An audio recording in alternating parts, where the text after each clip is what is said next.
Today, the situation of the Ethiopian Jews in Israel can be described as complicated.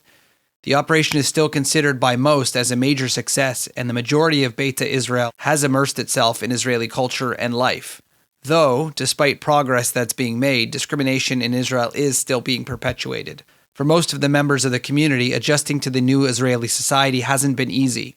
In the beginning, the new arrivals spent between 6 months and 2 years in absorption centers learning Hebrew and getting accustomed to the Israeli life. The Beta Israel community hasn't always been treated equally in Israeli society. On one of my trips to Israel with a birthright group, I actually had an Ethiopian Jewish woman on the trip who gave a little bit of a talk to our group about this very unique view on Israeli culture and Israeli life.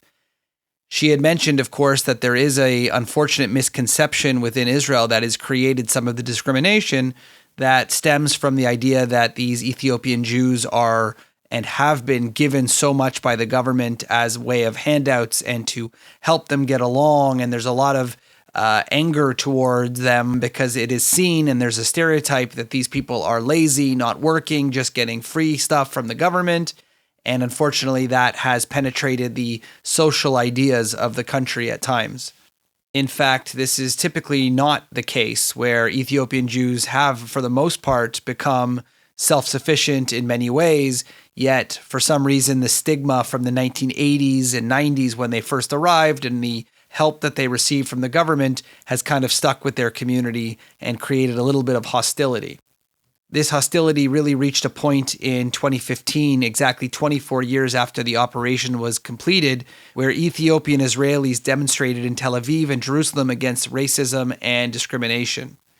I was actually in Israel in 2019 when the Ethiopian Jewish population in Israel was becoming a lot more active in protesting after the unfortunate death of an 18-year-old named Solomon Teka, who was killed in Haifa by police.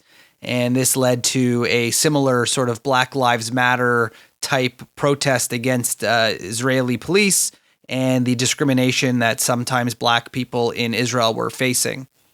Obviously, any death at the hands of police is completely wrong, and it is totally understandable that these Ethiopian communities are trying to speak out against any type of discrimination.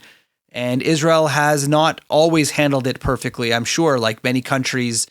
I always try and explain to people when we talk about these very difficult issues is, places like United States and Canada are hundreds of years old, and yet unfortunately are still grappling with these issues of race and equality and making sure that there isn't any systemic issues. And Israel, which does have its challenges, is now only 80 years old. Even though the Israeli country has dealt a lot with different people from different backgrounds, whether it's Mizrahi Jews, Sephardic Jews, Arabs, Druze, a lot of people have different complexions, skin colors. Unfortunately, the Black community only showed up roughly 1990s, and it has been a very short time for Israel to sort of grapple with these first-time minorities. And even though they're not perfect and they have not been doing as quick a job as everyone would like, we need to keep that in mind, and we'll hopefully have them grow to a better, more equal place for all people within their community.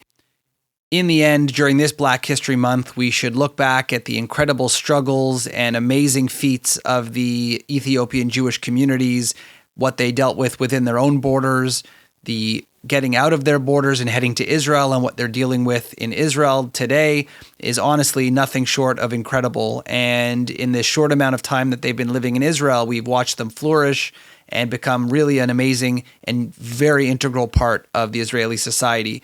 And hopefully we'll see this for many years to come, and we'll be able to celebrate all of their successes along with the success of the state of Israel. This definitely goes to show how amazing of a place Israel is, that they will make sure that all Jews are safe, no matter what skin color, no matter what background. If there's a Jew in trouble, Israel will go and find them and protect them. This has been another episode of the Jewish Diaspora Report. We hope you enjoyed this episode. Please check us out at jdr.podcast on social media. Thanks for listening. We'll see you next time.